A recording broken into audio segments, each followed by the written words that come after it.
In the summer of 1944, three Allied agents were captured in occupied France and were about to be executed within hours. A woman walked into the prison, alone. She told the guard she was the niece of Field Marshal Bernard Montgomery, one of the most powerful men in the British Army. She had no proof. She had no backup. She had nothing but nerve. She talked them out of shooting the prisoners, and then she walked out of the prison, climbed into a car, and disappeared into the French countryside. Her name was Christine Granville, and she was Britain's longest-serving female agent of the Second World War. Churchill personally called her his favorite spy. She was born Christina Skarbek in 1908 in Warsaw, Poland, into a family of minor aristocracy. Her father was a count, charming and irresponsible.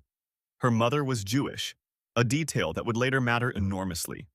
She grew up between Warsaw high society and the stables, and became an exceptional skier and horsewoman. She was beautiful, reckless, and completely allergic to the idea of a quiet life. By the time she was 30, she had already been married twice and was living in Nairobi with her second husband. Then, Germany invaded Poland on September 1, 1939. She didn't wait. She left Nairobi immediately and traveled to London, walked into the British intelligence services, and volunteered. She told them she spoke Polish, French, and German fluently. She knew the Carpathian Mountains intimately. She could ski, she could ride. She was willing to go in. Britain said yes.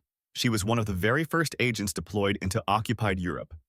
In the winter of 1940, she crossed from Hungary into occupied Poland on skis, in the dark, through mountain passes patrolled by border guards, carrying microfilm hidden inside her gloves. She did this repeatedly, back and forth across the Carpathians, running intelligence, building networks, recruiting agents. She helped organize the escape of hundreds of Polish soldiers who were needed in Britain to fight. The Gestapo knew someone was operating in the region. They didn't know it was a 31-year-old woman. Then they caught her. She was arrested in Budapest in early 1941 and brought in for interrogation. The situation was fatal. She bit her tongue until it bled, then coughed blood on her interrogators, claiming she had tuberculosis. In 1941, tuberculosis was a death sentence. They released her immediately before she could infect the entire building. She walked out. Then she went back to work. She was eventually extracted to Cairo and then London for reassignment. By 1944, she was parachuting into the south of France to support the resistance networks ahead of the Allied invasion. She jumped from an aircraft alone at night into occupied territory, landed in a field, and immediately began running operations. She organized supply drops. She rallied French resistance fighters. She coordinated with Allied command. And in July 1944, when three of her colleagues were arrested and facing execution, she did what almost no human being would do.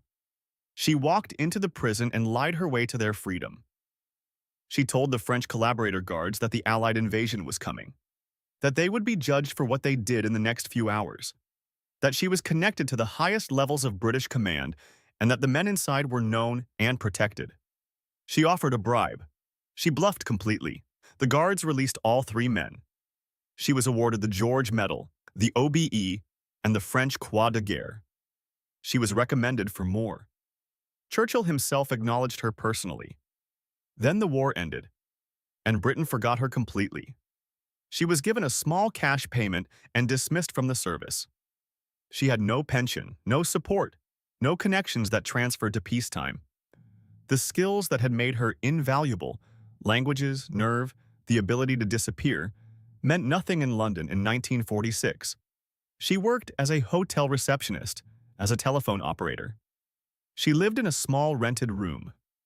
The woman who had bluffed her way into an occupied prison couldn't find stable work in her adopted country. In June 1952, she was stabbed to death in the hallway of a London hotel by a man she had rejected romantically. She was 44 years old. The man who killed her served 8 years in prison. She is buried in a Catholic cemetery in London. Her grave was neglected for decades. In recent years, a Polish community group raised money to restore it. Christine Granville crossed the Carpathians on skis in the dark. She jumped into occupied France alone. She faced down a firing squad with nothing but her voice. She saved 3 men's lives with a bluff. She was then